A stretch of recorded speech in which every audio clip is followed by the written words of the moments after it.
A warm welcome to the American Theatre Wing's Working in the Theatre seminars, now in their 30th year, coming to you from the Graduate Center of the City University of New York. These seminars offer a rare opportunity to explore with the panelists the realities of working in a theatre. This panel discussion is with stage designers.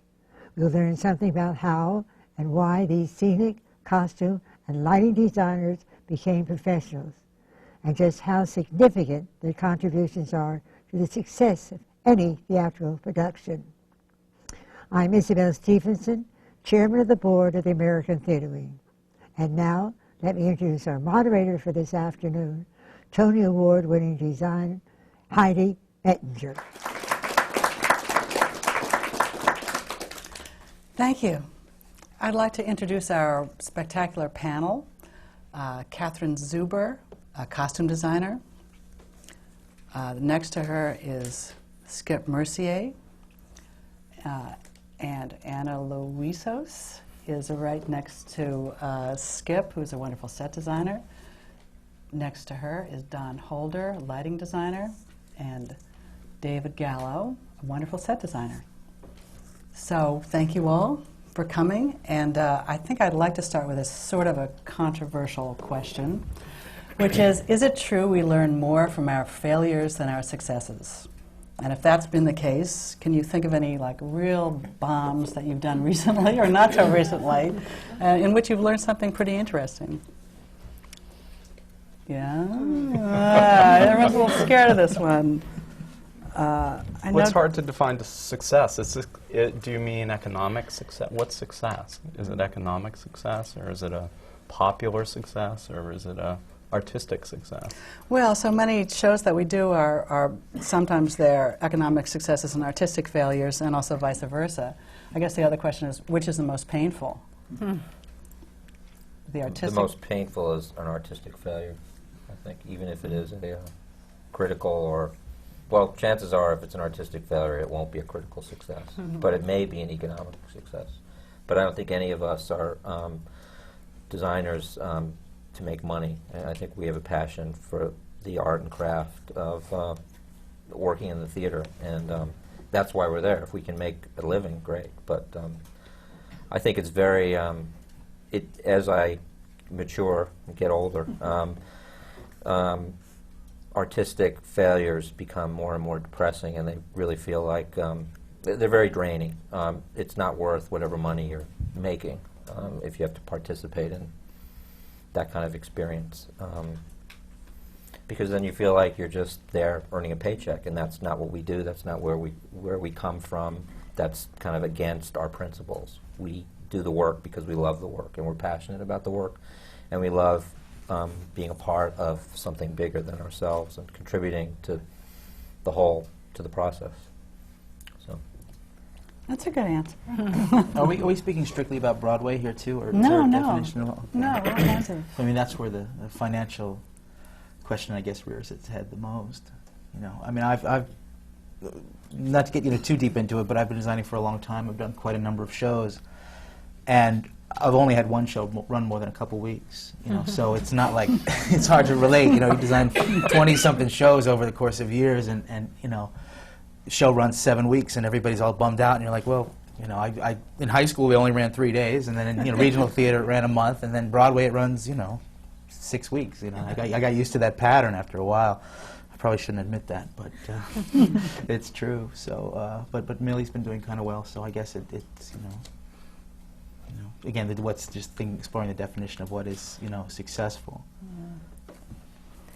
Well, frequently the artistic success is satisfaction enough. I mean, we've been involved in some shows together in which there have been artistically very satisfying, although commercially disastrous. Yeah, and it's also like within the process, I think we all go into it putting our all. I don't think any of us start with a cynical attitude like, oh, this is going to be, we're just doing this for the money and we don't care. I think we all go in with open hearts and with the anticipation that it's going to be an artistic success. But then somewhere along the line there's that creeping feeling, it's usually when we go into tech, where we just, all our hopes are dashed, and you can kind of see that it's a sinking ship. And that's when it's difficult. I think that's when the pain begins, when you really sort to realize that all this effort that you've done, and it's not until that point, and I think that's when it's painful, that realization. And I think we've all been there in situations where we just feel like all those dreams and hopes for this project are just not going to come to fruition. Plus, And as an artist, you can't do your best work in those situations. Exactly. So you realize that whatever work you do, it's not going to be up to the level that you want it to be, because we are collaborators and we can only do our part. And I think we all would all agree that you do your best work when you work with the best people on the best material, that if it falls short, then it's difficult to succeed. It's difficult to sort of bring your work to the level that you want it to be. And that's extremely disappointing and discouraging when you're sort of midway through the process. You want so badly for it to be good, and you realize, you can only take it so far. I've been in that situation, like I'm sure all of us have been. mm-hmm. You're talking about when you're working on Broadway, or is this on like mainly on Broadway. I mean, Broadway, because on Broadway, the amount of commitment and the amount of time and the amount of energy, I think, it surpasses any regional or off-Broadway project that I've ever done. And when you fail huge. Right, and very publicly too. And now Yeah, you're in out the middle there. of a microscope. I mean, now that there's chat rooms and there's columnists know. and everything else, sort of watching your every move, and so everything you do and the projects you're involved with are in a fishbowl, and everybody's judging from the moment you put your work out there, and so Yeah. hard. I actually find it, because I'm kind of new kid on the block, I would think, even though I've worked in this business for 20 years, but it's the first year I've had 2 shows on Broadway, first time. Most of my work has been off-Broadway and regionally, and the thing I find frustrating, especially off-Broadway, is you put your heart and soul, like you said, Kathy, into what you do, and so few people come and see it, because there are these small theater companies, and everyone's really trying to be heard and seen in these little theaters, and there's so many of them in New York especially that struggle, and you just want people to come see, and often they don't have advertising budgets, so it tends to be word of mouth, and a lot of times they're limited runs and only so many people can see them. So they may be artistic successes, but most of the time they fail because they fail economically. So. And also, isn't it true that sometimes just you're so financially limited Oh, that you become totally. artistically sort of hogtied at the same time? Do you find that's true, or is your imagination release the less money you have to play with? Well, you have to play with what you've got, I think, and sometimes it forces you to distill the most important things. I mean, there've been times when we've done shows where the director says, "Okay, let's spend all our money on this one thing." You decide what's the most important element on the set, and you just sink your resources into that, and you make that a centerpiece. And then, or you just come up with something very simple and functional, but something that satisfies you as a designer. I also think, like, if you have a small budget, it's sort of fun to meet the challenge of how to serve the play given limited resources. I'm working right now at New York Theatre Workshop on this new play called The Beard of Avon, which has like 50 Elizabethan costumes in it, and we had a budget, I think, of $25,000. So it's sort of fun to it's like pulling a rabbit out of a hat, and I guess I'm I love a challenge that way, and it's sort of fun to see it kind of come together, and the actors are having fun, and it's sort of we're having a good time working on this project. And I have to say it's very artistic, in terms of artistically, I find it very satisfying. Personally, personal finances are really shockingly poor, but it is artistically fulfilling. Sometimes I feel so privileged to work in a discipline where you can have so much fun on what you love to do. And I think sometimes when you work on commercial projects, that sort of buoyancy and exuberance starts to dissipate because of the financial considerations sort of make us all have to behave in a more serious manner. So sometimes we lose that sort of buoyancy in a way. And I think trying to keep that alive in a commercial project is very important to its success. And So do you find yourself coming up with really ingenious solutions to the money problem? yes, And sometimes, is this sometimes the work actually better because there's no money? Right. I mean, like, all of a sudden we decided we needed somebody in a toga, so, you know, I went to Century 21 this morning and bought a sheet for $10, you know. And it looks great and it's right, and, you know, it's sort of things like that where sort of coming up with solutions that are off the cuff. It has a great out of the trunk kind of excitement, and I think the piece stays alive sometimes because of that. Well, it's less labored. Yeah. Right. And sometimes things I think can get overproduced, and also sometimes there's something organic about feeling that it can have that sort of, oh no, let's cut this, but let's bring that in, and when everything's sort of pulled and gathered together, it's easier to do that. Sometimes when things, a lot of investment has been made in something, you're always so anxious, like, oh, I hope we spent this money wisely. Right.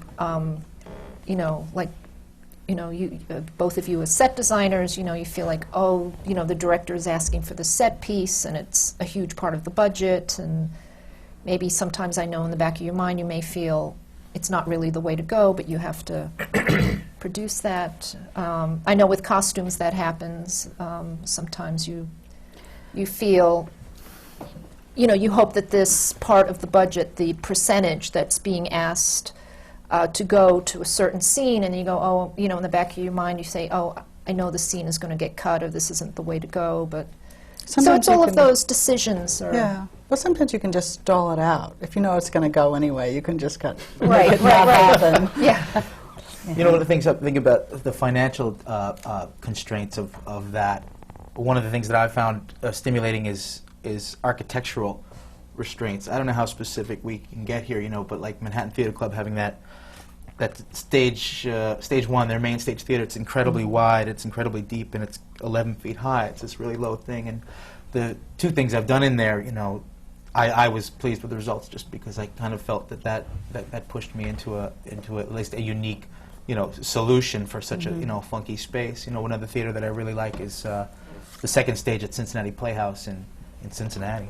And it's a very unusual little theater, but the one thing that I did in there was one of the things that I'm in many ways the most pleased with, because it was, you know, all of the handicaps turned into virtues. You know. And talking about the money thing for a minute, you know, I didn't mean to shift the topic away from, you know, lower budget stuff, but we're talking about flops. I have to say, okay, I designed Dance of the Vampires. I'm sorry. I apologize. Everybody's sorry. But I had to bring it up. And interestingly, I'm the first person to actually mention a show title here. Oh, But- I got time. But yeah, I don't know if we're going to go there. But I'm talking about that. But, you know, that was a situation where we talk about the smell of failure, where we had a tremendous amount of money, but getting things done was hard in many ways. And again, not to get so particular, but the shops just wouldn't show, you know, because they knew it's, you know, it's not going to work. You know, I mean, they sort of sensed the sense of failure. And so getting anything done, even though we had the money, was problematic because it was just this sort of treadmill of, you know, in the scenery shop, you know, they make more money, they don't show up, you know what I mean? So getting things done in that one was particularly difficult because we already had that sense of failure. You know? Well, sometimes it comes so early that you have to deliberately put yourself into denial. We worked on the Red Shoes together. Right. quite a few Oh, years yeah, ago. so you know Boy. exactly, yeah, I right. know. I talk about were How talking did I about- forget, by the way? Whoa. When did we forget? Well, you've About been the through failures? They well, do of that forget. magnitude. 'Cause They those do forget. shows were pretty. They you know, were, yeah, pretty massive failures. Yeah. Artistically, commercially, every way. It was, and in fact, in the Red Shoes, so many people got fired that the stagehands kept a little chart of dead ballerinas yeah. backstage. Oh, It was really sad. Well, we had first day of loading, these prop mushrooms showed up at Vampires, and that's when the house carpenter told all his men to like keep keep February free. He said, "There's no way. He said, you're all going to be employed for the next for 10 weeks then to pull it out." Unfortunately, they usually know. The stagehands do know. It's weird the things Yeah. that they know. It's strange. And they not only know in that theater, but they know in all the theaters Yeah. because Oh, they all yeah. talk They to do. Yeah. Although I don't know, that's Also not sometimes- always true. I remember my first Broadway show, Eastern Standard, at the Golden. Into the Woods was previewing at the Martin Beck, and I remember the stagehand saying, "Yeah, that's going to be. They should call it Into the Truck." And they were predicting the demise, and of course, it was a huge critical success anyway. So they're not always right. Well, that's true. When we did Smokey Joe's Cafe, they were always saying, line up the trucks, the show will be out of here. But you had the worst reviews of all time for that one. I mean, that was. But they were not the worst. The only reason I They're mentioned not it is because good that when it reviews. closed, they reprinted all the bad reviews in Variety. Do you remember that? It was. Oh, they were It was bad. great. It was like, Yeah. dear critics, thanks for the last. How long did it run? Oh, it's It ran 5 for- years. Yeah, it And ran a long touring. time. Yeah, so there you touring. go. Everyone made a ton of money, so. So they were like, figure. it was great to see a little finger back at them.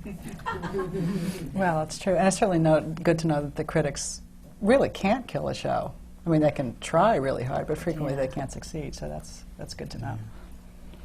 Let me ask the question of that always comes up about spectacle and this whole concept that always gets bandied about, whether or not the designers and their love of spectacle is what's destroying the economics of Broadway today, whether it's necessary, unnecessary, helpful, not. Do we love spectacle? I do. I don't know about you. Do you like it? I don't know. Some shows tell me to go there, and a collaboration may lead me there. But I don't know if I like spectacle for the sake of spectacle. Yeah, I agree with you. I don't. I think if the show calls for it, then go for it. But I mean, there are many examples where I think shows can be successful and popular, and can be very simply presented. You don't think there's an expectation now? I think there's an expectation, but that doesn't mean Guaranteed we all. success. Yeah, I do think there's an expectation. From my experience on several of the Broadway musicals I've worked on, that it was made pretty clear that that's the mandate. Whether or not you agree with it as a designer, you can't always, you don't always prevail. You have to. Our job is to serve the piece, serve the production. But I agree that spectacle isn't always, it's not necessarily a guarantee for anything. Yeah, and people, the truth is people spend $100 for a ticket, and there's a certain expectation for Exactly. the money that they spend. To get their money's worth. Yeah. Oh, yeah. I think But you this know is- what? But I would argue that if it's compelling, moving evening in the theater, I don't care what of course it, counts what it looks like, but ultimately that's what has to be at the core of any good piece. And I think if people come out moved or transformed or caused to think in a different way or see the world differently, it doesn't matter. They'll think they got their money's worth, whether or not there was a spectacular visual display on stage or not. So. I also think it's a definition of the word spectacle, because I think, sometimes when you go to BAM, there's beautiful productions, let's say by the director Robert Wilson, that aren't classically spectacular, but they're beautifully designed. There's an elegance to the design and a simplicity, but the design is an important part of the dominant experience, and a dominant dominant part part, of that yeah. experience.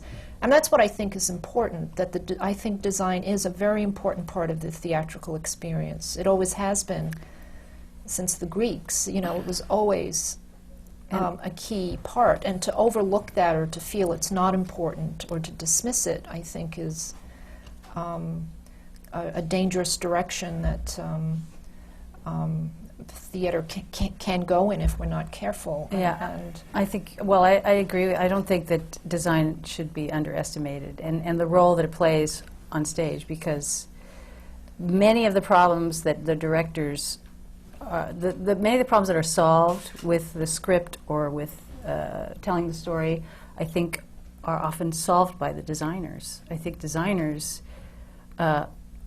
can really help a play a great deal. They help the directors a lot. I mean, I've worked with directors that, we collaborate. We talk through the play. We read through the play, and depending on who the director is, some are very visual. Some directors, I'm sure, have a very strong idea of what they want to see on stage, or they at least have a gut feeling, and then they talk to you about it, and then, but it's our job to interpret what it is that they want and realize it. But often they don't think it through completely.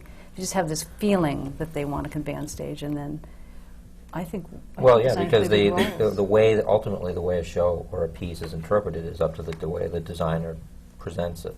So in other words, we create the world in which this piece is viewed. So the design is critical for the sort of the overall success or clarity of the production as the director envisions it.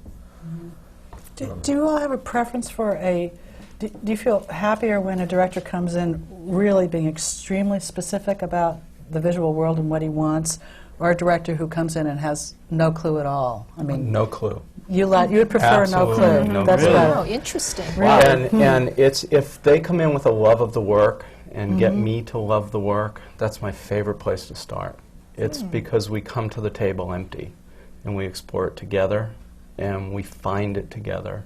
How do and you start it will that grow. exploration ball going? Falling in love with the work. Just absolutely falling in love with the work and coming to the table. I attempt to come to the table as empty as possible, which is really hard because we're so visual that ideas and pictures and images come instantly. And I try very hard to keep them back and come. And I think that where the joy in that comes for me is that what happens on stage, what actually ends up on stage, ends up not necessarily mine or the director's. It ends up an experience that's whole. And my success visually has been more with those productions that end up whole than when something is, I have this great idea, especially when it's mine. Really? Yeah. I find the whole line blurred. I mean, your first response confused me, but I never realized what you mean by coming with nothing and exploring it together. I mean, I always felt, I feel like I'm only as successful as the director that I'm working with. I mean, I've just been really fortunate to work with some great directors and some great pieces. So what I like is when they may come with an idea. One of the things I often say about what I do is I just give them right back what they asked for. A couple years ago I did A View from the Bridge, revival of A View from the Bridge, and what Michael Mayer, the director, had said was, I almost want to put it in the middle of President Street in Brooklyn, so I did. It was a street, and that was all it was. You know what I mean? And it was a relatively successful production. But he came with at least that as his thought. Some directors, as you say, work with Chris Ashley a lot, and that doesn't come with specifics, but you design the play together, and he doesn't leave the meeting until he knows okay, in this scene we're going to have this, and this scene we're going to have that, and it's very much designed together, But one of the most fascinating directors for me is Marion McClinton, who Don and I work with a great deal, and he comes with the most abstract passion and idea, but it's never particular, wouldn't you say? Like what? Like be specific. Straight. I'm doing this Regina Taylor piece for Manhattan Theater Club for the Biltmore, and it's this seagull, and it's a relatively abstract piece. And the visual he came to me was the animated film Spirited Away. I don't know if y'all seen it. It's a Japanese animated film. It's a brilliant movie. Yeah. He's like, that kind of sense. Or Jitney, when I did the August Wilson play a couple years ago, that whole design just came from Marion and August and I talking about a big window. So it just I interpreted that further as having no walls, and it was just putting the whole of Pittsburgh on that stage. I mean, in many ways, Marion is just the most poetic. You get your poetic ideas rather than specifics from him, which is I don't know. What do you think? No, I would agree with that. I mean, there's a tonality that he winds up articulating what he wants without being literal or specific. I mean, it's more he kind of communicates on an emotional level. Not that and the other he don't, uses analogies that based on music or art or film or a play that he that's the way he communicates, by sort of challenging you and asking you and imploring you to sort of look in this particular direction, rather than giving you a specific idea. It's true. And that sort of develops the seed for something interesting. And that's really what I like. I mean, you're articulating that very well. That's what I like. It's when coming to the table with the emotion rather than the visual. The minute you're in a land of visual, you're in a land of choices. Right. And as long, for me personally, what happens is the longer I can keep it emotional, the stronger my visual is. The visual gets stronger and stronger. Yeah, And- often. Oh, sorry, I didn't mean to interrupt. Yeah, I just have a hard time. We've all worked with people that come to the table with the idea or what they want or what, and that's harder. That's much harder for me because I can do that. I know how to do that. But it's not a place where I can grow and they can grow if we start there. Yeah. Right. Yeah, I found it over the years. I realized I started understanding my process, and if I work with somebody new, I have to explain to the director what it looks like is irrelevant for a really long time. You know what I mean? And that's a bit of a surprise for some people. Well, you're a designer. It's really all about what it looks like. But it's like, no, it's not about. We'll figure that out later. It's, what is it that we're trying to do here, trying to say, trying to be, and then we'll ultimately, I promise you'll have an idea of what it looks like before we open. But, for now, just sort of jamming up with the ideas. I've worked with Scott Schwartz a number of times. He's a young director. He's directed Bat Boy, and he's directed this production of Goldust Balcony that we're doing now. And he's a very visual director. He's young, but he's very smart, and he's a very good. He stages things very well, and he tends to bring things to meetings when we first have him. We'll talk about the play, but then he'll also bring disparate things, art that he's seen, various artists that inspire him or that speak to him about a particular piece that we're working on, and we just talk about the pictures, and we just respond to pictures or articles or there's a number of materials that he pulls from and that I pull from. We just show each other what we have in mind, and it's interesting how we sometimes respond to the same images together, and often that's a departure point for us where we see something in an image, and that takes us to a place that may manifest itself on stage or may not. But what's hip is the opposite end of that. We were talking about failure earlier. When you get nothing, that's when you fail, and when you're working completely in a void, which It's supposed to be really hard. Oh, you have no idea. Hopefully, you'll never experience it. Yeah, no. but it does happen where. What sometimes happens is that you get they'll go, okay, hire that designer because their work's good, so I won't have to worry about the set. Do you know what I mean? And that's happened to me. Like, well, yeah, he's been around, so at least I won't have to worry about the scenery because he'll make it great. Well, there is something worse that could happen. What's the worst that could happen? Is that you're designing in a void, and halfway through the tech process, all of a sudden there's a point of view that has nothing to do with what you've designed. I've been through that too. That's scary. I'm not saying. I know. We can talk privately. Yeah, We're all recent production. This would be a very different conversation with no camera. Well, actually, I think worse than that is a situation where the director will actually bring in a sketch of a bad idea that they've had. Oh, that I've never had that. That's really bad. I know that there's That's one. the time to quit. I'm told they bring in a drawing. Yeah, not good. But often I find the phrase like, "This is a terrible idea," but from directors is sometimes great. Yeah, you know what I that's mean? Because good. usually it's like, "No, actually, it's a great idea. You just said that for whatever reason." So I do. But a sketch. I know that there's one. Apparently, there's a major designer that asks the first meeting says, "What do you think it should look like?" You draw it. I think just for fun. I don't know. And then would that this come up with? director, But I don't know if y'all collect the doodles. Keep your The drawings. director from- doodles? Yeah. Oh. From, But Michael Mayer doodles, and he's actually, without sort of telling you, I mean, I've watched him collaborate with Dave, and it's very interesting.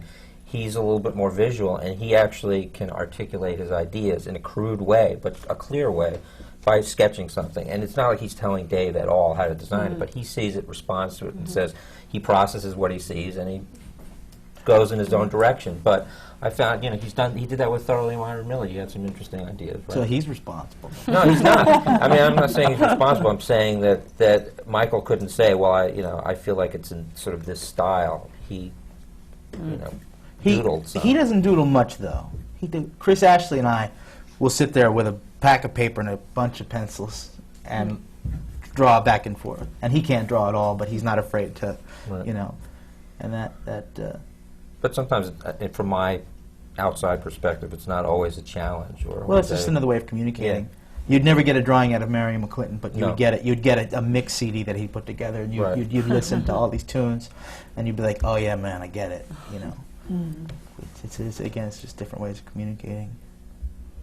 Well, Yeah, depending on the artistry of the director as well. I mean, we've worked with Julie Taymor and collaborated draw. with her, who can draw beautifully. And Julie and I have done drawings together that have ended up on stage. And there's a joy in that as well. But again, it's about the collaboration. It's where you're coming from. It's where the piece is coming from. And it's a shared where we're going or where we're attempting to go. Once that's there, I don't get nervous about a director drawing at all. I get nervous when they draw better than me. Yeah, I haven't had that But problem. it's Tina Landau's a director I work with quite a bit, who's a painter, and not many people know that. And I discovered that after we had done several shows together, and she never just brought that to the table. She usually comes with, I want an empty theater. I don't want anything. I don't want a thing. And it's amazing how we've done that a few times. well, what do you think the difference is between, or which is more satisfying artistically, to work at the not-for-profit world or the for-profit world? I mean, are you allowed greater freedoms artistically in the not-for-profit world that there's too much economics riding on the for-profit to be able to take those kind of leaps, or what? It's frustrating because on one hand you have artistic license. You get to get your hands dirty. You really get to get in there and do things much more. You're much more involved in creating, just hands-on design work. But what I find frustrating is the economics of it. Often there is just not enough money to do what the director wants to do, and I found with Avenue Q off Broadway at the Vineyard Theater, their budget was so small, and we had been, Jason Moore, the director, and I were talking about all these wonderful ideas and things that could pop out of the set and open up and spin around, and we were just letting our imaginations go crazy. And then when we presented it to the artistic directors, they were like, we can't afford to do this. You guys have designed a Broadway show, we can't do this. And it was kind of a devastating blow because the director was cut so short and so surprised by it that at first we were just kind of at a quandary as to what to do. And once we got over the initial shock of, this tiny budget for this show, I was never told what the budget was. That was the other I thing. hate it when they do that. They won't tell Yeah, I you. hate They won't that. tell you what the budget Yeah. is for some reason. I was like, well, we'll talk about it. Just let's see what you come up with, and then we'll talk about it. So we just went crazy, and we had a great time. And then we had to regroup and started thinking about what really matters to this show, and reconceived it completely, and basically came up with this advent calendar idea where it's just things pop out and open up, and simplified the way to tell the story. And they were willing to go with that, even though they did go over budget ultimately. But maybe that was better, though. It was It was better. better, It was see? absolutely no. That's the thing that I realized is the limitations that you said, David. When you're confined by the space, I think it's a great thing, because if we're allowed to design in a vacuum, it's really dangerous, because it's such a collaborative art. Finding the essence, the visual essence And- of a and piece is I- really important. Yeah, and every time I've been told, no, you can't do this, I get angry, but then I go, okay, I have to learn, I have to figure out what to do differently. And you end up finding, like you said, the essence of what it is about the design you're trying to communicate. And it always ends up better, because I love what we came up with in the end. Oh, I do too. It's a wonderful works, design. It works really Yeah. well, and it never would have been what I would have come up with by myself. Yeah, but you alone. never want to say that because, then they'll always say, well, every time you do the show, back to the drawing board, cut it in half, and it'll be better. That's not always the case. No. I actually don't notice the distinction of budgets between regional theaters and Broadway. There's just more zeros on Broadway, but Yeah, there really is. it's the truth. I think I think you all would agree that it's the same problems. The same, for the most part, the same situations. You have a little bit of leverage when you're remounting a show because there's at least a bit of a precedent. But you used the phrase, and I bet inadvertently you said when you showed it to the staff at the Vineyard, they said, well, you've designed a Broadway show, ... I bet then you designed it on Broadway, and you didn't have all the money to do all the things that you wanted to do, you know. I'm guessing, you know. You mean for Broadway? Yeah, I mean, then you did it on Broadway, and did We added a few more surprises. But the buckets of money that people think you have on Broadway, you No. just start falling from the No. ceiling to do. You No, know. this is a small Broadway show. And when you talk about spectacle, I think that's an example of a show where it's really not spectacle. I mean, the design is not a spectacular design, but it tells the story for the play, and I think the play is successful. I mean, right now it's doing very well, and the audiences seem to be responding to it, but I wouldn't call that a spectacle. No, but it's an enormously witty design, and the wit of it really reinforces the intention of the piece. So in terms of an environment in which the piece can really live and work, I think what you've designed really accomplishes that. And I can't imagine the piece working in a different kind of environment. Oh. Yeah, so give yourself some Okay. credit. Well, I'm glad we didn't have all the spinning things that we started out with. Well, that's the whole thing about putting all your money in the basement or in the mechanics, because Yeah. I think there's this temptation to make a lot of spinning things, and they're almost never worth the money that they cost in the end. It's Sometimes they don't spin. frequently they don't spin. Again, Frequently I'm they not don't. naming names. It's the scale of the event as well. I mean, the scale of the event off-Broadway in a regional theater, there's often, they want an enormous scaled event in a tiny theater. And so the theater, the physical theater itself dictates so much. And I find that to be the biggest difficulty, that they very often in regional theater want a Broadway show. And I just say, hello, have you looked at the theater? You know, and that's hard. That's Yeah. hard. Because and what gets harder is when they're getting you there because they think they're going to get that if they get you. But what David was saying a little earlier, it's like, you know, they want David, so they get I wanna say every me. show they've ever thought of that he's done. And they don't realize those were all in collaborations with terrific people.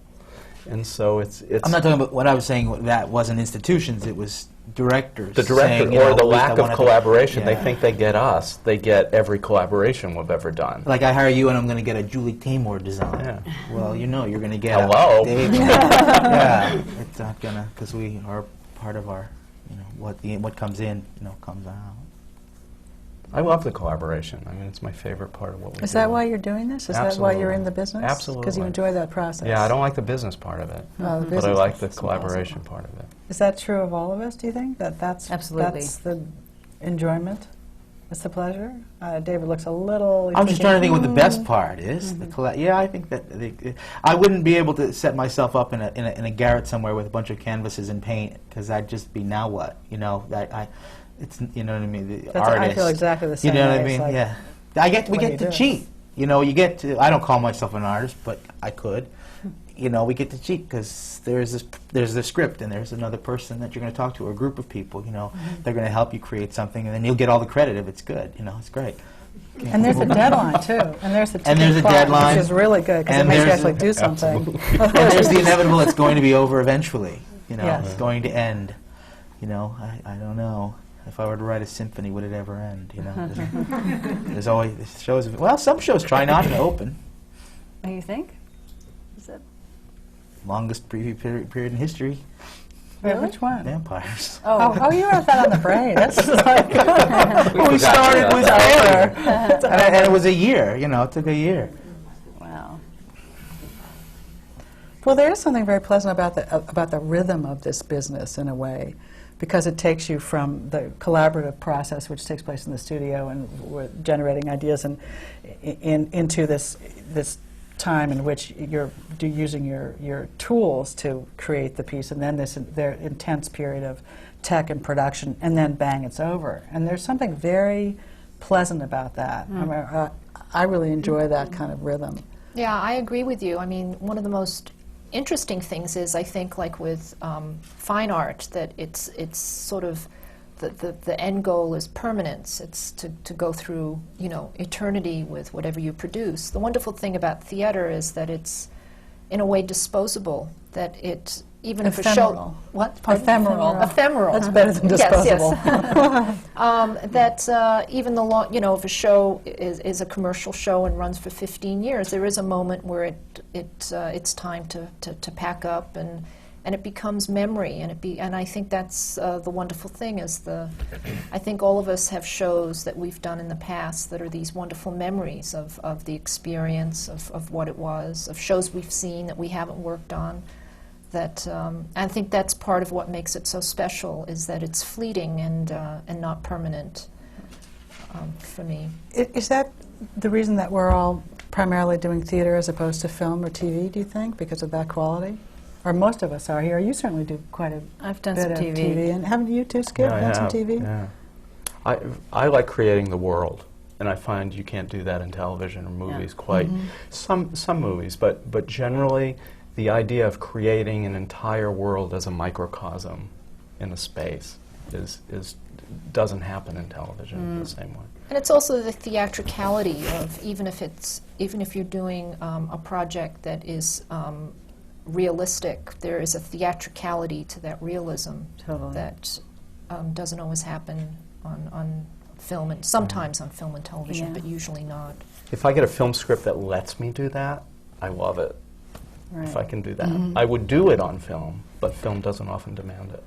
Yeah, generally they're looking for kitchens and bathrooms in television. And really, that's what it boils down to. It's realistic, very realistic. They want them as real as possible. And the thing that's wonderful about theater is it's through your lens, it's through your own personal lens that you get to create this world. And it's colored. It's colored with your personality, even if it's subtle or imperceptible. I'm sure that film designers and TV designers feel differently about it. I personally just find it not very satisfying. Not satisfying. No, and it's also very compartmentalized too. You're in the art department. You're never really part of the world when it's actually being filmed. You're on to the next set already. It's not this collaborative world that it is in the theater. And you're part of this you're working towards the goal of having this on stage and everyone's there at the same time. And it's a living thing. And in film and TV, it's so fractured that I just don't find it personally satisfying. Just me. So I've done a lot of kitchens too. On stage, you mean? But on I've done stage in or in film? movies, in Movies, TV. yeah. I used to do film and TV, until my theater career took off. Which when you say that to people, they think you're saying, well, I used to work as a, brain surgeon until my sanitation worker career took off. But yeah, I didn't, I was actually getting somewhere in the television world a little bit, and then quit a major production to do a small theater project because my heart was always in the theater. But you just have to admit, like, if I could design movies like Fool's Fire, I'd do movies all the time. Me too. It was pretty amazing, That was very theatrical. It was brilliant. But I brought theater into a lens, which Yeah, was, and with a theater director, Right. with a theater mentality, with the theater. So that was part of the goal. Yeah, it was amazing. Yeah. But you see that, you say, well, if I could do that the rest of my life. But there are very few films that are like that. And almost no TV is like that, right? Isn't TV pretty much... Very low. Well, there was that Almost wonderful entirely. English director, Dennis Potter, who passed. I mean, he tried to do projects for television that were artistic and very theatrical, but he's passed on. The unfortunate, the obscene part about the difference between theater and TV is the money. Oh, The damn. money is so much more. It just pours into TV and film. You can make so much more money doing it than you do in theater. It's obscene. I It's think. sick. I was making a week what back then, what I got paid for an entire production. Yeah. Every week the check would come and I'd be like, well, you paid me already. And they'd be like, no, this is this week. I'm like, no way. It was incredible. I know. And I quit as soon as a theater project came along, which was pretty stupid, I guess. I don't think so. Hey, man, I mean, I isn't- was pretty broke back then. Isn't the reality, though, I mean, when we work for not-for-profit situations, the designers usually end up subsidizing the theaters, the not-for-profit theaters. Actually, usually Going into debt. you actually go into debt. You lose money doing some of these jobs. I went into Right. major debt Major several debt. times. Yeah. What do you do about that? And why? Why do we do that? That's the Nuts. problem. I think it's kind of a sickness that designers have. because your name is on the program and it's your work that's up on stage, and you have a certain standard that you want to, uphold. And it's great to be able to simplify and try to live within the parameters, but sometimes it's just unrealistic. I don't think people have a clue what it takes to put things on stage sometimes, because you'd have a chair and a table, and that would be it. So, I've gone into debt. I'm not proud of it, but I have. Fortunately, in some cases, when a show is successful, like with Avenue Q, when it moved, the producers were very generous, and they reimbursed me. Did they? Yes, they did. I had to say, I've never heard of that happening ever. It was suggested to me by someone, and they said, you should ask them, you should tell them how much you spent. The producers they were curious about it because they'd heard about it. They'd heard through the grapevine. They said, tell us how much you spent so we can reimburse you. And Were so they reimbursed involved me beforehand? the $10,000 that I spent. Wow. Jeez. That's On real. top. That is unheard of. I gotta make That some is phone calls.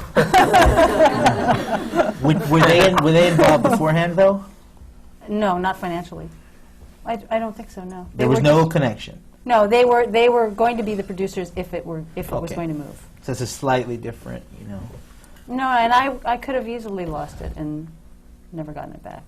But that's is a whole separate topic. But you do these not-for-profits, but there are those dudes over there, and they have first dibs. Do you know what I mean? And that creates a very unusual dynamic. And it's a separate conversation, but who am I working for?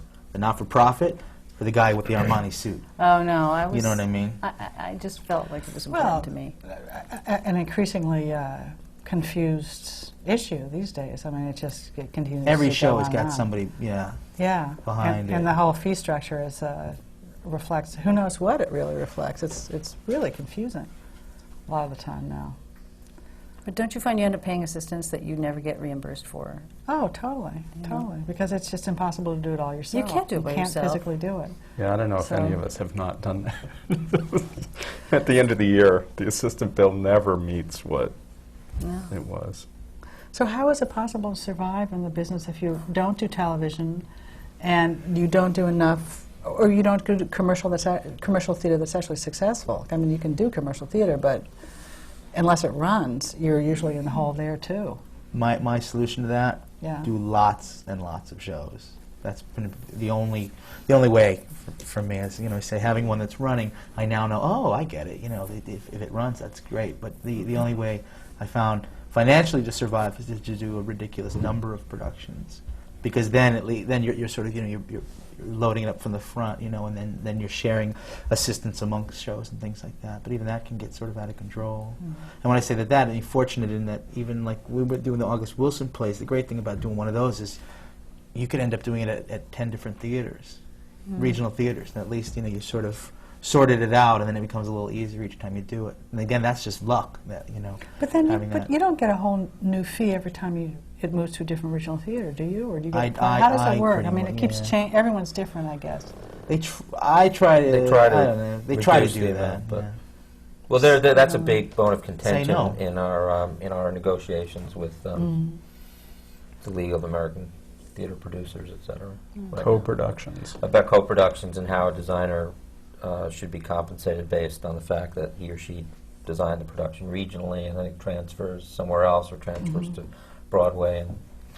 And, but I think you have to make I feel as a lighting designer that that the work pretty much has to be redone if you transfer to another theater, because typically the productions that we've worked on, August Wilson plays, we go from a thrust to a proscenium to a modified thrust to so from one totally different theater to another. So I basically had to redesign the show each time, and you still have to spend the time doing the plot, hiring an assistant, in residency, in previews. So for me, I usually ask for another fee, and I don't feel apologetic about that, because it's still the same amount of time and the same amount of effort.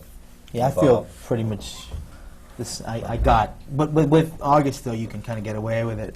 The show's going to go there, and you can always say, well, then hire another scenic designer. Well, that's not going to happen because they need your ground plan. They need your, So you do have a little bit of leverage there. But you know, I think that our work is somehow written off in a way, or I think underestimated. I mean, for example, there is a movement now where if you design a production in a regional theater and that production transfers to Broadway, typically the producer will request that the fee you received at that regional theater be deducted from your Broadway fee. I mean, that's standard practice right now. And to me, it's a statement about, you know, what we as designers contribute to these productions. And it's not a particularly positive statement. But that's one of the things that I think our union is confronting, as you know. But not too successfully thus Yeah, far. Confronting thus it far, not too but- successfully.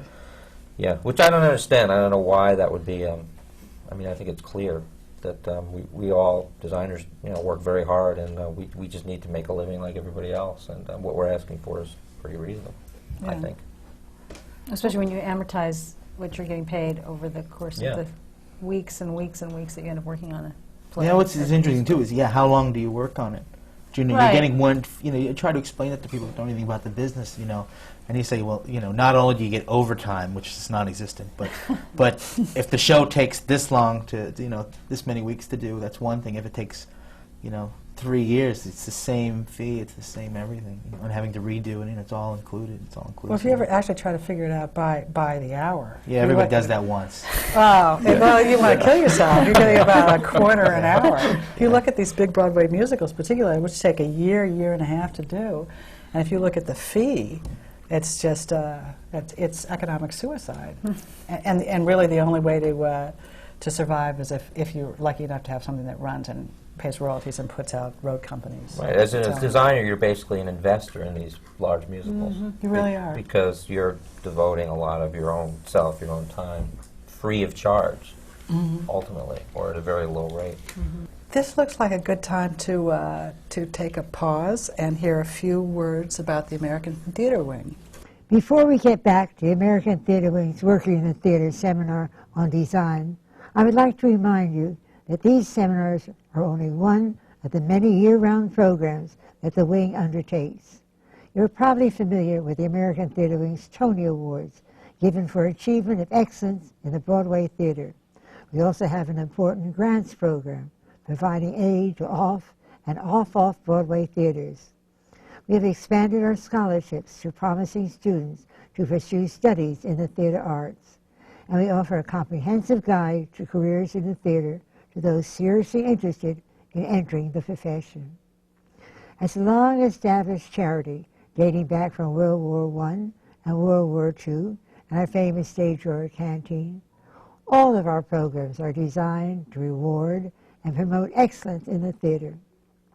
We just love to introduce young people and their families to theater and the magic it unfolds. We take pride in the work we do, remain grateful to our members and everyone else whose contributions help make possible the dynamic programs of the American Theater Wing. Our work is so important to the theater and the community, and we are proud to be a part of this exciting industry. Now, let's return to our panel on design and our moderator, Heidi Ettinger. Heidi?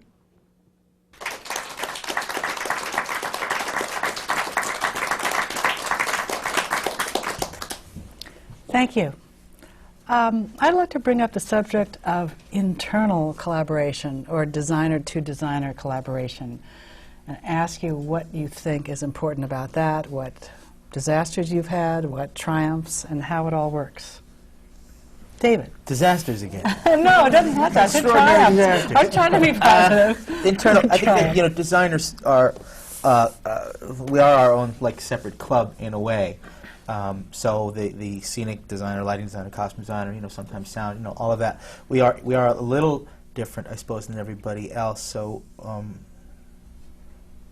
I don't know. I guess there's a little bit of a fellowship to that. I'm not sure exactly where I'm going with this, but the thought being that what I like to do when I work on a show is meet with as many people that are available as possible. I don't know if you all are the same way. You know that the scenic designer, costume designer, lighting designer, director, you know, and then bring in the writer at some point. But but there's no one idea from any particular person. I think that the diversity of ideas and thoughts coming from just about anybody, or cross-disciplinary, I think is what's particularly interesting. Ultimately, the lighting designer is going to like the show, obviously, but I've had many great thoughts and ideas can come from it just anywhere. So I think keeping the core group together as often as possible is to me particularly interesting. I don't know if that answers the question. Right? Well, I want to hear from Donald about some of the problems he's had in the past, because I heard this. Well, I just think the key to collaboration with my fellow designers is communication. I think especially between the lighting and set designer, a good relationship is important. I think the best set designers I've worked with are the ones who are sensitive to what light can offer, how important light is to the realization of their vision, and it's my priority really to make. I think what I really start thinking about how I like the space, how I like the scenery. That's one of the first sort of directions I take. To me, the set really answers a lot of questions I have about the production. I try to get involved as early as I can and collaborate, talk to the director, be involved in early discussions. But ultimately, the set, for me, answers a huge amount about how to approach a piece, how I approach it stylistically, how I carve out the space, how the world is revealed. It defines a great deal for me. So early and regular, not always regular, but good communication with a set designer is crucial for a lighting designer. And I think I would argue that for a set designer to really have the set that they want on stage, it's important for them to collaborate and communicate with the lighting designer. I've had situations where that hasn't happened. Ultimately, they've been pleasant, but I'll give you one. I'm sure that the people involved they're laughing about it now, so I can talk about it. A couple of years ago, I was working on a production of, I don't know if any of you have seen it, was Chaucer in Rome at Lincoln Center. And I was very busy at the time. I was working on 2 Broadway projects, Bells Are Ringing and King Hedley. And right after that, I was going to Lincoln Center to light Chaucer in Rome. So I was partially responsible for not keeping open the lines of communication. There was a set designer, very talented set designer, who was kind of new to that scene, the Lincoln Center big project scene. And he made an assumption that production management was getting the information to me, and production management made the assumption that I was getting information from the set designer. Anyway, 2 or 3 weeks or so before I thought a light plot was due, or maybe even later than that, I got on the phone and I said, well, who's the set designer? I haven't heard from anybody. I haven't heard from the director, the set designer. Can you tell me who it is? Jeff Hamlin. And Jeff said, oh, it's this guy. Here's his phone number. And I said, well, is there anything I haven't heard from anybody. Is there anything I need to know about the space? Like, is there a ceiling? Are there any challenges? And he goes, well, there's no ceiling, but the entire floor is a mirror. And I said, great. Well, if you don't know the Mitzi Newhouse, it's a thrust space. It's essentially almost fully, well, it's 3/4 round. Very steep seating. So for a lighting designer, having a completely mirrored floor would be something you'd like to know about in advance, because essentially, light hits the floor, it bounces up and blinds the audience. It creates huge challenges. So anyway, I had a periodic but rather extreme reaction to that news, and so my collaboration with the set designer didn't actually begin well. Eventually, after much work and much, I tried to get some things changed, but at that point, the set had been built. I mean, it was in the shop. It was under construction. So I didn't have the opportunity to make real changes or to really have any input at all into the design. I had to basically deal with it. And it was extremely difficult process. But what was interesting is that after I got over the initial shock, I wound up making choices. I decided, instead of resisting the idea of a mirrored floor, I decided to use it to my advantage. And I came up with some interesting choices I felt that ultimately excited me, benefited the production, and the end result was very positive, and everybody, we've worked together since, and we laugh about it now. But it was an important lesson for me. I don't think I would ever let time slip by again and never allow that situation to happen. So there's an example. Did the light hit people in the eye? Yeah, initially. The entire, if you guys have been to the new house, everybody on the sides, the side seating, was completely blinded. And so I had to essentially rehang the entire light plot several times. Change all the angles so that the, and you know, the set, I felt really bad. I mean, this is what I was always taught, that there are no problems, just solutions. The Lincoln Center and the director were ready, and the set designer was ready to sand down that mirrored floor. And I could see, you know, there's something in me, I guess it's a good thing. I said to myself, you know, I don't want that to happen. I don't want him to have to make that change because it's central to his vision. So I think it's my obligation to try to make it work. So I was very unpopular. I had to rehang a lot of lights, make a lot of changes, but ultimately, by finessing how the lights were hung, where they were hung, it worked out.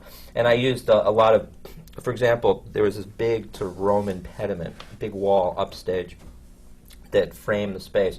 And I felt it would be really attractive if it were uplit. My first impulse was to have a floor, a trough in the floor with lighting inside, but I said, well, that's not possible. It's too late.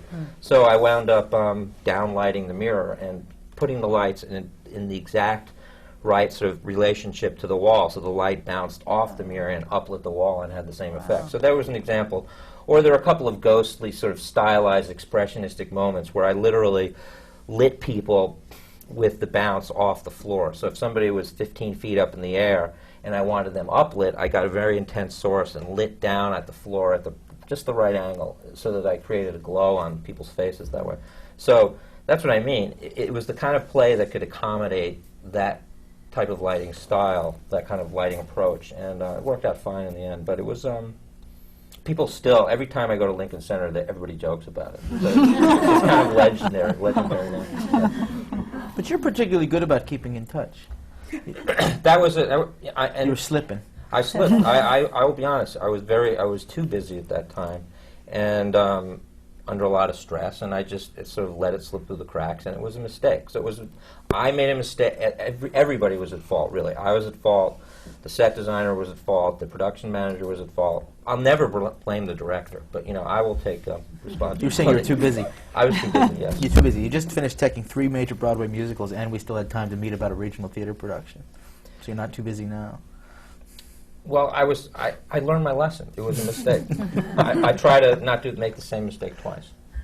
So we learn to protect each other too. I mean, we send each other. I've learned not to rely on the production manager to send drawings or assume that they're, you know, getting the information out. I do sets and clothes for most of the things I do, so that's I only have to deal with a couple other designers, which is real handy. But it's what happens is that I send always the lighting designer the minute the drawings are done, is because we're doing this together. And if you're waiting for that week where somebody's forgetting to copy the plans to get you end up with the mirror floor. Well, and I'll just say one other thing that's really important. I won't mention the show, but a recent production, brilliant set designer. He did not date his drawings, okay? The drawings have no dates and no title blocks on them. So, and I got several revisions. So at 2 o'clock in the morning, whatever, when I'm trying to design the show, I have this set of drawings, this set of drawings, this set of drawings. None of them have dates. Whoa. I can't call the guy up at 3 o'clock in the morning. He deserves And guess what I did? I took the wrong set. No. So then you show up at the theater, and you know, guess what? That wall moved downstage, 6 inches, and that wall moved over, and that thing got cut. I mean, I literally was, and that's a Broadway show. So set designers always put a date on your drawing. All right. No reason to say the newest drawing's the right one. Whatever. I mean, I'm just saying, a simple thing like that, you think, what's the big deal? It's huge. I mean, I would never think, well, big deal. The right date isn't on the drawing. But now I feel differently about it. And I've been through a lot in my career, and now now I want to make sure, I think every time I get a set of drawings, I'm going to make sure that that's the right revision, the right version. When I was an assistant designer, I felt half my job was to to destroy old documents. You know, you sneak into the seed shop and rifle the drawers and old, yeah. Now, what do you think was the most important aspects of all of your educations that led you to become designers? Was the assistant process an important one? Was it? It was very important for me. Was it? Yeah, that's where I really learned. I mean, I learned at NYU, 3 years of NYU, but you applied the practical aspects of what you learned in a real situation and dealing with the shops. And it's so much of it is about, it's political too. You have to really talk to people and get them to be on your side, and the shops have to deliver what you want to have them deliver, and it helps when you have good relationships with them because they give it that extra effort to throw in a few extra things for you that they initially said they couldn't afford to do. And but the assistant route has a downside too, yeah? And it's hard to get beyond that sometimes. It definitely is. I mean, as a matter of fact, I think that's why for me, it took me a long time to make the transition from assisting to designing. I mean, I always designed little shows off Broadway, for no money. But because you're seen as an assistant, I worked for some wonderful people, including you. And I learned a great deal, but it is a trap. It can be a trap because you become someone's right hand, and they depend on you, and it's a great steady income as well. And it's difficult to break out on your own and design for no money and hope to get a good relationship with a few good directors that are up and coming, and hope that you can, hitch onto their wagon and do well. So I finally decided I was not going to assist anymore, and that's what forced me to work as a designer. I just said no. Did you all go through a similar path? No.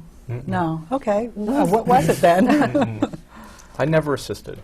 I did in school because it was part of the program. And where were you at school? For grad school at Yale, before that Berkeley. And I was lucky. I think I was lucky because I took the set and costume union exams the same year. And Ming, I remember his hands on my throat at one time saying, please don't do that, because he was afraid I was going to fail one or the other. And I passed them both. And so people got to know my name pretty quickly, and I got work right away. So I was lucky. I was very, very lucky. So I never had to assist. Did you, Kathy, you started working right out of school yeah, too, I worked right? right away. I never assisted. And I assisted Santa Loquasto for a week once. That was it. And that was because you went to Yale and sort of made connections internally with your schoolmates? And then when I moved to New York, I started doing little shows, and I kept a low overhead. I lived in a dump for no money. And so I didn't really need to assist. And I think that I always felt like for costumes, I have a very particular vision. It's hard to assist for someone else because I would always feel I'd want to do things my way instead of being subservient and acknowledging the views of the person I was supposed to be assisting. Especially if you don't like their aesthetic very much. Yeah, so I think I'm too opinionated in terms of my taste to really assist someone else. So I was lucky where I didn't need to do that. But I think in your question about what do I think was the most important part of becoming a designer, and I think I also went to Yale, and but I think it was the years before going to Yale. It's just sort of life experience. I went to art schools and traveled a lot, and I just think just being open to the world is one of the most important attributes to being a designer, like stepping away from sort of the bubble of the aggravations of designing and the day-to-day frustrations, and just, going to museums and seeing art shows and traveling and reading books. And it's like what you were saying about the Marion McClinton when you work with him, and the sort of research he gives you. That just sounds so wonderful to me, that it sounds like someone that's really engaged in in the world outside of theater. It's someone that is open and exposed to ideas and inspiration from outside sources. So for me, that's just this sort of journey away from the microcosm of theater has helped me the most. Very wise. Absolutely. And how about you guys? Well, Educational background? Education. I'm actually doing this with a high school diploma. That's as far as I got. As far as degrees, you know, I did go to college for this, and didn't have a great experience in a lot of ways. I learned a lot of the technical stuff, though. You know, I mean, the drafting and the models and all that were very, very helpful. The practical aspects of the theater were what was at SUNY Purchase were very well, I think, taught. From a design question, you know, the jury's sort of out on that, I guess. That, again, was a long time ago. It's completely different faculty there now. So, you know, that being said, I didn't assist much at first. I actually, the very first thing I did, moved to the public, and it was a big, big hit. So, you know, I thought, this is easy. You know, it was I got a Drama Desk nomination, and you won that year, though. I lost. You won for, yes. Always hated you ever since. No, you know, it was you got for Secret Garden, same year Secret Garden, which was of course much deserved. But yeah, I got, you know, that was a show to the public, and it was, you know, kind of a big deal, and that was neat. And I worked a great deal, but I think in the way that Kathy said, you know, I was willing to live on absolutely nothing. I mean, the poverty level was extraordinary to do my own thing, and I worked a lot. I worked in many, many different places. I did a little bit of assisting early on, but for the most part, it was sort of doing my own thing. Then I started getting more and more big work, like major, you know, regional theaters and that kind of thing, and so that was building. And then I stopped, and then I started working for John Arnone again, who I had assisted, who had built models 4 years before, and that was on Tommy. So I started assisting again, but after having worked, you know, regionally for quite some time, and working, you know, Seattle rep and, you know, big places like that. And that was a great experience because, you know, working with John and putting together Tommy, and I wasn't sort of the head assistant on the Broadway, but I took over the show and did it in all the subsequent productions. I learned all the people, learned the shops, the producers, the managers. You know, I learned that end, so it was a great education on the process of commercial theater. So that when a first big commercial project came my way, everybody knew me. You know, the producers already knew me, and management knew me, and shops all knew me, and so that was. I thought it was terrific, you know, because it wasn't like. Well, it was just a very different kind of an experience, but it opened the doors, you know, to the next level. So It's a good feeling, actually, because I realize now with Avenue Q on Broadway, I've seen a lot of these guys for like 15 years from way back when, Right. and I feel like I guess this is my career. yeah, You know, suddenly you realize I've actually been doing it long enough that I'm part of this community, and it's kind of a It's nice, cool. It's a nice feeling. It's it, and you know, it's right. You're building your Broadway show. I don't know where it was built, but you're going to a shop, and you're not some punk that they're gonna we'll Right. just screw her Yeah, yeah. because you know nobody's ever heard of her, and Exactly. she's never gonna come around again. She's just lucked out. Yeah. You know what I mean? Instead, it was like, oh, it's you. Yeah, We exactly. know you. Yeah. You've been, It's, you know, You've giving been- us a hard time for 15 years. You know. And bringing them cookies, too, right? Oh, I wish I could do that a little Always. I more. always do that. You don't bring cookies? I'm Not terrible. always, no. Krispy Kremes? I'll bring him another bid session. That's No, Krispy Yeah. Kremes is the way to all of their hearts. that's really. stereotypical. Stagehand donut. But it's you know. true. You know, some of these stereotypes are based in reality. Well. That, the Krispy I have to Kreme give one that is some true. Everybody loves Krispy Kreme. It's true. Not That's just a stagehand. stagehand. I'd like one right now. So, Donna, you have to tell us about your background a little bit, please. Well, briefly, I have a little bit unusual background. I have a degree in forestry, a Bachelor of Science in Forestry. That beats my That's high school weird. diploma. And, That's better. Well, like any 18-year-old kid, I was interested in a lot of things, including theater, but also the outdoors. I was big in Boy Scouts. And so I went to the University of Maine, got my degree in forestry, but of course I was very involved in theater and music and all kinds of things. And then I graduated. I went on tour for a while with a rock and roll band. Eventually, I worked. Performing? No, Van Halen. as a roadie. Tell the truth, Van Halen. Where's the band? Where's the 1984 band? tour. Come on, No, something. 1980. And then I before Moving Lights, and then They moved. eventually I went to Yale and I got a degree in technical design and production, tech direction, and I studied with Jennifer Tipton there and made that really. I was embraced by Jennifer and the design program. They gave me a lot of opportunities to design, mainly because I was very persistent about it. And I think when they started seeing my work, that opened up a lot of eyes, and I got the encouragement and the sort of the nod and the support to move ahead as a lighting designer. I think that I spent a lot of my youth questioning myself whether I actually had what it took to be a designer, even though that's what I always wanted to do. And so the fact that I think I've wanted to be a lighting designer, really, if I admit it, since I was 13 years old, ever since I started seeing theater as a kid. So to be in the position I'm in right now is, it really is a dream. I feel incredibly fortunate.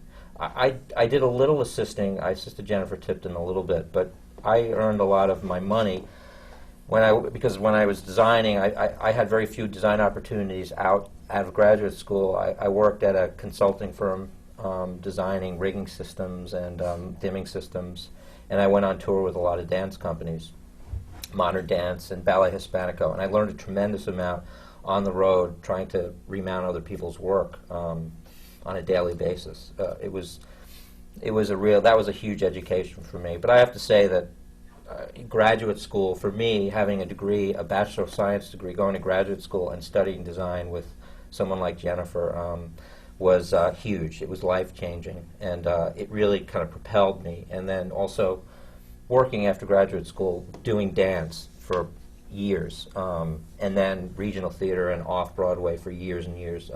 By the time I had my real break on Broadway, which was The Lion King, I had done a few things before that, but by the time I got The Lion King, I was really ready for it. I had the confidence, and I think I had the technical skills and the I think I was at the point in my career where I just kind of approached it like any other show. It was huge, and I had a relationship with the director, Julie. I knew what I had to do to sort of work with her, and it was very organic, and it felt very comfortable. And that really propelled my career. From the after I did The Lion King, things really happened in a huge way for me. And like I said, every day I wake up, I complain about being overtired and overworked, but I really have nothing to complain about. I'm very, very fortunate. So Fantastic. what projects are you all working on now, and what have you just completed? That's the next, and I think probably one of the last questions too. Want to start with you? Yes, well, as I said, I'm working on The Beard of Avon. It's a new play about how perhaps Shakespeare wasn't one man, that it was perhaps a groupus theory that were responsible for the works of William Shakespeare, and it's a comedy, which means that the great thing about a comedy is that normally all the design things that are a problem you can kind of indulge in. Like if it's funny, it's a good thing. Because a lot of times when you, especially in costumes, you have to say, oh no, that looks too funny, you have to tone it down. But it's a way to celebrate sort of the insanity of certain eras in costume history. And I'm beginning to work on a musical with Susan Schulman, Heartland, and I'm also doing the Bill Irwin series at Signature. And we're doing another piece, Regard of Flight, and that starts in a couple of weeks. And there's some other projects coming up in the future, but that's Great. what's happening right now. And Skip? I open Wilder at Playwrights Horizons on Sunday. Great. Which is a new chamber musical. It's pretty terrific. And Time of Your Life, which I did at Steppenwolf in Chicago, is now moving to Seattle Rep and ACT. And a couple new musical projects, Five Course Love at Jiva. And Great. our dance cards usually have 5 or 6 things That's at great. the same time. And Anna Luisa? Well, I've just come out of a very long year of a number of shows. Like David said, you just take them as they come. And I took a lot of shows, so I've been very busy. And now I've just opened Goldust Balcony a week and a half ago at the Helen Hayes, and Avenue Q just opened a month ago at the Golden. And then I'm hoping to take a break. And it looks like I might be able to. A couple of things have fallen through, but there's one little show I'm doing up at Lowell, Massachusetts, at Merrimack Rep called Looking Over the President's Shoulder. It's a one-man show directed by Surratt Scott. And that's it for me right now. And? I've had a really busy fall. I worked with Dave on August Wilson's new play last summer, Gem of the Ocean. We did the Thoroughly Modern Millie National Tour and the West End production. And then I went, I did Little Shop of Horrors, the revival in Florida, and then on Broadway, and then The Boy from Oz. And I'm now working on The Violet Hour, which opens in a week, or less than a week, a week from tomorrow. And I have I'm working on the Moving Out National Tour soon, and an opera in Houston, and some other projects. So I'm busy. I'm working on kind of a nice variety of interesting things. So it's good to be done with all these Broadway projects. It was a real, very stressful, but challenging and exuberant time. Okay, David? Oh, well, like you said, take a break. I'm actually trying to, I'm currently shopping for a third world country to move for, I'm not kidding, for the latter part of the winter. But until then, well, as I say, there's got to be a tremendous amount of water where I'm going. But He's a scuba diver. yeah, I'm going to get a little job. So we're doing, what are we doing? Yeah, we did Gem of the Ocean, which is coming in November, apparently, the new August Wilson play. And we're doing a really Sunday. interesting play called AM Sunday at Center Stage in Baltimore, which is will be interesting. Very, very small play, actually, very quiet. And right now I'm working on a play called Drowning Crow, which is a contemporary sort of stylized retelling of The Seagull, which is going to be at the Biltmore when Manhattan Theater Club will be after they've sorted it out. I'm going to sort it out at the Biltmore. We're going to be in there with that. And it's musical, but not for a little while, and it's just some other stuff later on down the line. So Sounds busy. Sounds fantastic. We have like about another minute left, I think. Is Then you anyone? go. Yeah, what about you? Oh, what am I doing?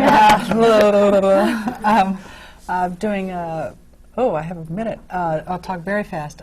Dinner with Demons at the Second Stage, which is a monologue and cooking show, which is pretty entertaining. Jonathan Reynolds? With Jonathan, Yes. yes.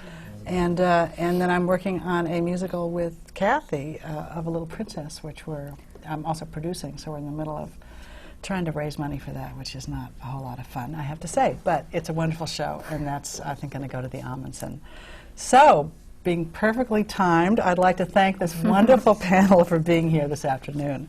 This has been American Theatre Wing's Working in the Theatre Seminar, coming to you from the Graduate Center of the City University of New York. Thank you.